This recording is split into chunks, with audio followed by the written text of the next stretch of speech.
To save the river, you have to kill the plant. To kill the plant, you have to starve a bird that nests nowhere else on Earth. There is no third option. There is no version of this story where everyone walks away happy. And that is exactly what makes it different from every invasive species story you have ever heard, including the ones on this channel. Because the others had clean endings. The goats ate the kudzu. The beetle saved the rangeland and got a monument. The weevil and the winter beat the water hyacinth. In every one of those, nature handed us an answer, and we got to feel good about it. This one does not do that. This is the story of a plant the United States government paid to bring here, then spent a century trying to destroy, and the small brown beetle that finally started winning the war, right up until the moment that winning became a federal crime. Danny Cordova has been on the losing side of this fight for 11 years. He runs a removal crew on the middle Rio Grande in New Mexico, a handful of people with chainsaws and shovels and a permit working their way up a riverbank that does not end. Watch your back on this one. Okay, I'll have the reading. Inputting He now. stops, We can move wipes to the his next face, point. and looks at the green wall ahead of him that looks exactly like the green wall behind him. People ask how long till we're done, he says. I tell them the Rio is 2,000 miles long. You do the math. You have to understand what water means out here before any of the rest of it makes sense. The Rio Grande is the lifeline of New Mexico. It is the reason there are farms, towns, a city.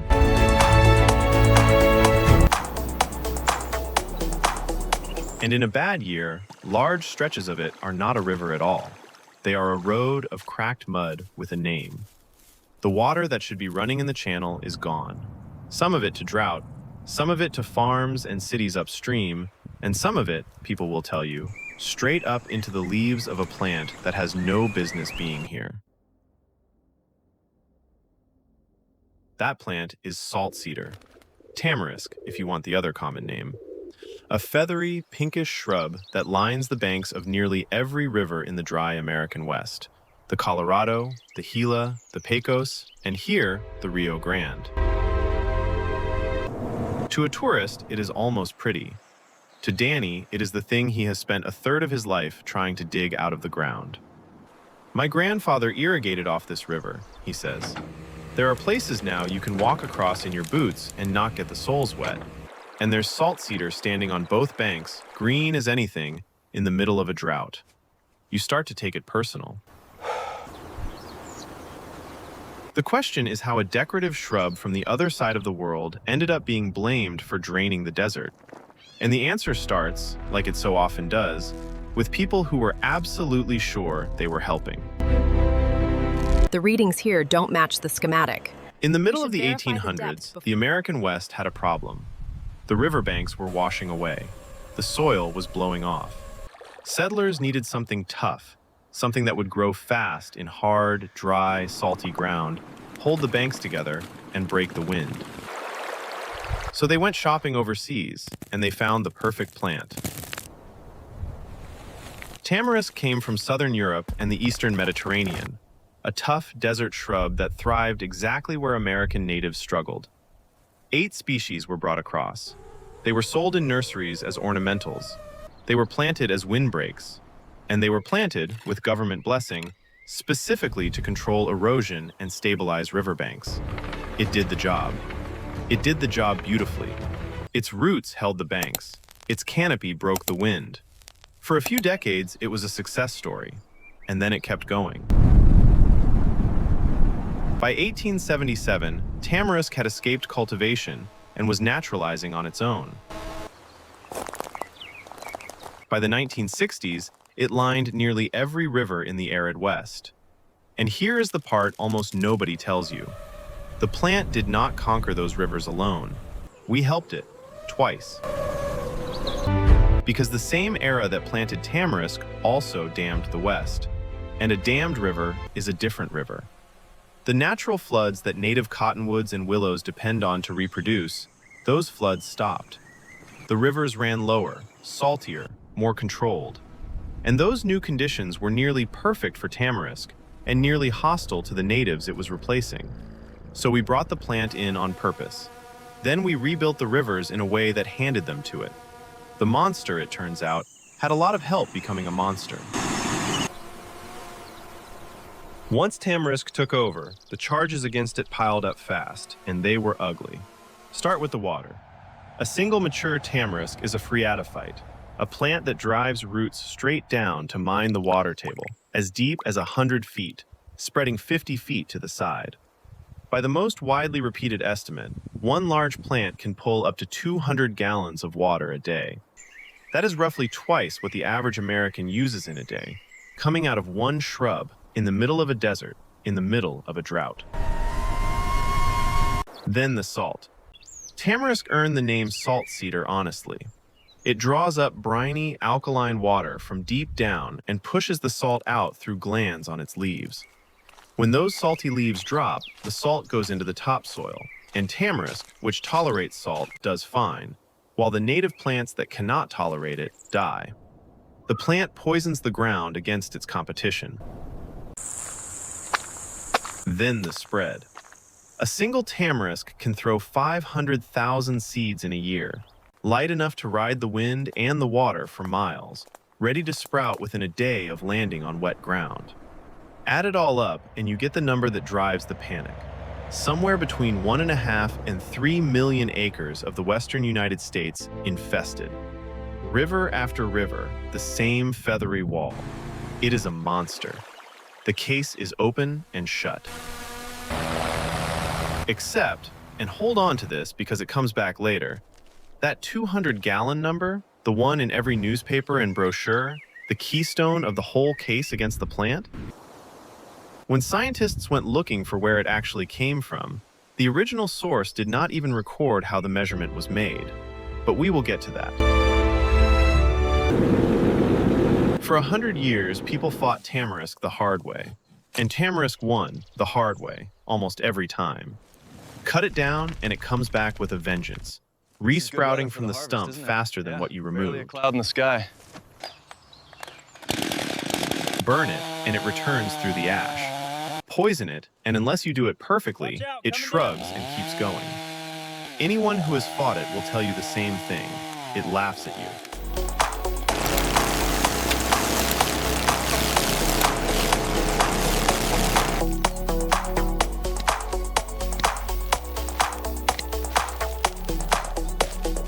Got it. This one is tough. Almost there. Toss it in. Great work, everyone. We're making real progress. The one method that actually works is brutal and slow. You dig the plant out, the whole root crown, at the specific time of year when it is weakest. Patch by patch, plant by plant, by hand. Which is exactly what Danny's crew does, day after day, season after season. We'll clear a stretch, and it's beautiful. You can see the water again, he says. And you come back the next year, and it's pushing up downstream where the seed floated. It's not that you can't beat it, it's that you can't beat all of it. There's too much, and the river's too long.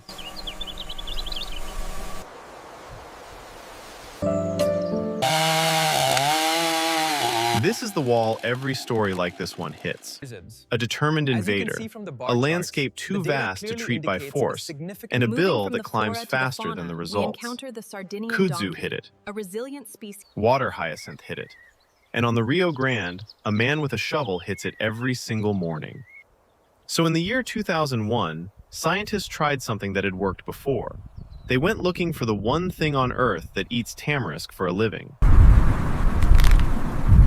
In the tamarisk's homeland, Central Asia, the Mediterranean, the plant is not a monster. It is just a plant, kept in check by insects that evolved alongside it for millions of years. And the most effective of those was a small leaf beetle, Diarabda, the tamarisk beetle. This is the same logic that beat the klamath weed and the water hyacinth.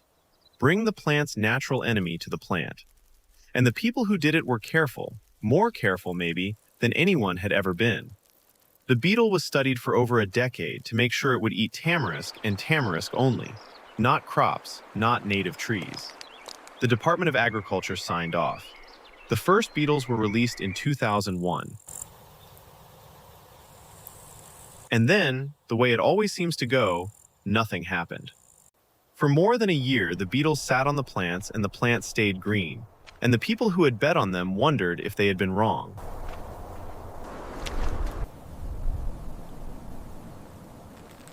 Then, in the summer of 2002, the first patches of tamarisk began to turn brown. The next summer, more. By 2004, the beetle had swept through tens of thousands of acres of riverbank, the tamarisk browning and dying behind it in waves. It worked.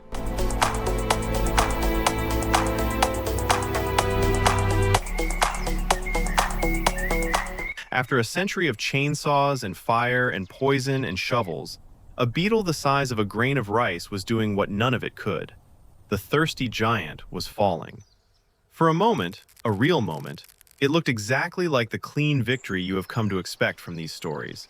The invader beaten, the river saved, nature handing us the answer again. And then the lawsuit started. Here is what nobody releasing that beetle had fully reckoned with.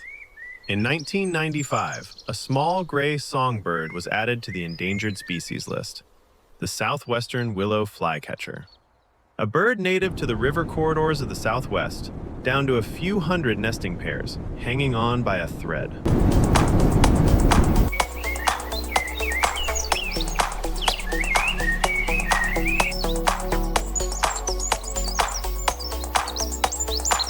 And over the decades that tamarisk had been taking over those rivers, the flycatcher had made a desperate adjustment. With its native willows and cottonwoods vanishing, cut down, dried out, crowded out, the bird had started building its nest in the next best thing.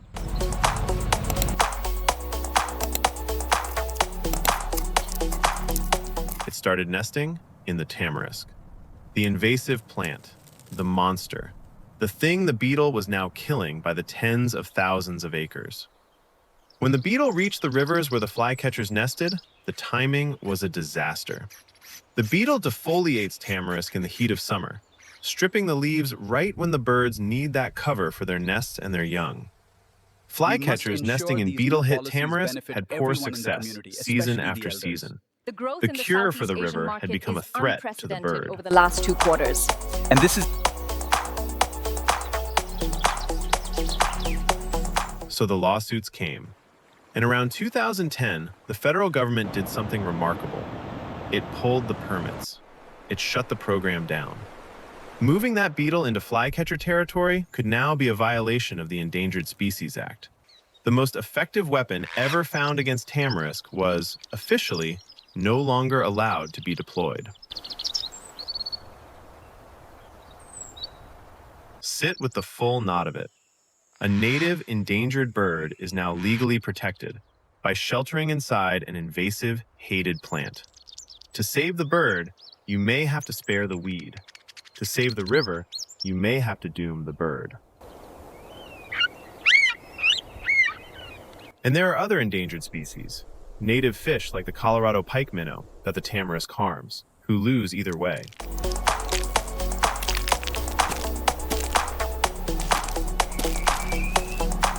Think about what that does to the people on the ground. The water managers want the tamarisk gone. Every acre of it is water they could put back in the river. The wildlife agencies want it left standing wherever a flycatcher might nest. Every acre cleared is a nest that might fail. Hey, look at that! Both of them are right. Both of them have the law on their side. Look at how the light And the hits those same trees. beetle that makes one side it's cheer absolutely makes the breathtaking. other side reach for a lawyer. A man like Danny can pull tamarisk on one bank legally and be forbidden to touch it on the other because of a bird he has never seen. There is no move on this board that does not cost something that matters. And then, with the whole thing already tangled past fixing, the science started asking an uncomfortable question. What if we had the plant wrong from the beginning? Go back to that 200 gallons a day figure, the number at the center of the entire war. When researchers traced it to its source, they found the original estimate didn't document how it was measured at all. The keystone fact had no foundation under it. Some scientists began arguing that tamarisk's real water use had been wildly overstated for decades, that we had, in the words of one biologist, spent a century monstering the plant. Then came the riverbanks. When tamarisk was cleared off a stretch of the Virgin River, a flood in 2005 showed what happened next. Without the plant holding the soil, the bank washed away and sediment poured downstream. The tamarisk had been doing the exact job, erosion control, that we imported it to do in the first place. Strip it out, and you didn't always get a clean native river. Sometimes you got a barren, eroding ditch. And underneath all of it sat the dams, the thing that had truly broken these rivers, that stopped the floods, dropped the water tables, raised the salt, was the way we had re-engineered the West. Tamarisk didn't cause that. Tamarisk moved into the damage we had already done, and then we blamed the plant for the wound. One prominent scientist put it bluntly: the science is not on the side of removing all the tamarisk, because all you're left with is a bare bank. The villain of the story, it turned out, was at least partly a scapegoat for us.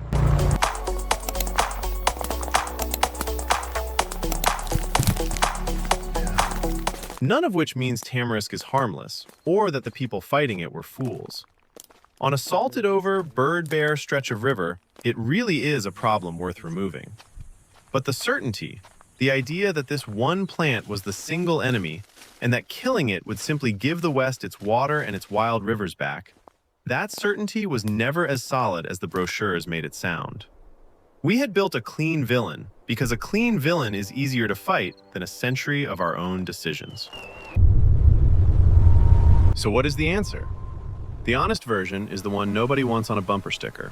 There isn't a clean one. There is only a harder, slower, more expensive one. The beetle alone is not it. Kill the tamarisk and walk away, and on a healthy river, the native cottonwoods and willows come back on their own. But on a river we've degraded too far, nothing comes back, and the birds that were sheltering in the tamarisk are left with bare ground.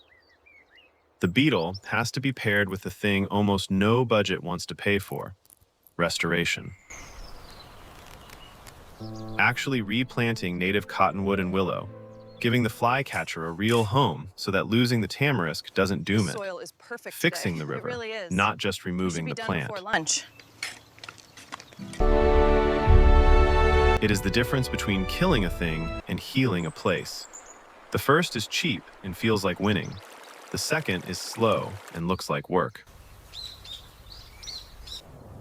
And here is the strangest turn of all. While the lawyers and agencies argued over whether the beetle should be allowed, the beetle stopped waiting for permission. It spreads on its own now. On the Rio Grande, two separate populations, one descended from beetles out of Central Asia, one from Tunisia, have been moving toward each other for years, eating tamarisk the whole way, converging near a wildlife refuge in the heart of New Mexico. Nobody is releasing them anymore. Nobody is in charge of them. The decision we couldn't make, nature is making for us, one leaf at a time.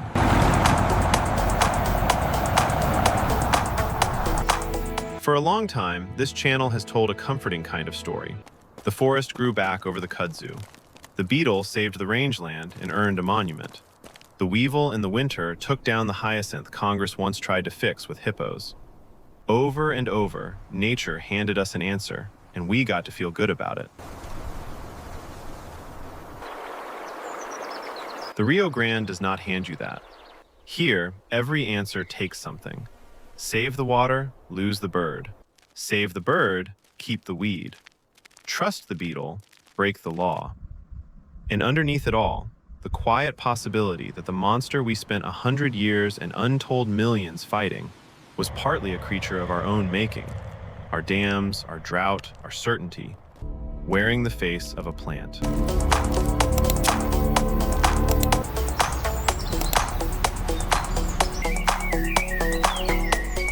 Danny Cordova doesn't think about it in those terms.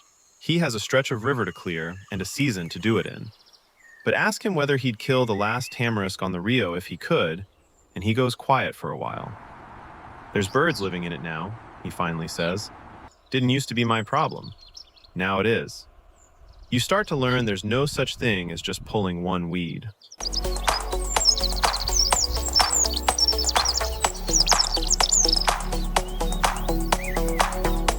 The beetle keeps moving up the river, eating, asking no one's permission. The flycatcher builds its nest in whatever is still standing. And somewhere upstream, a man with a shovel keeps digging a hole that the river, 2,000 miles long, will quietly fill back in behind him. Some of these stories end with a monument. This one ends with a question nobody has answered yet.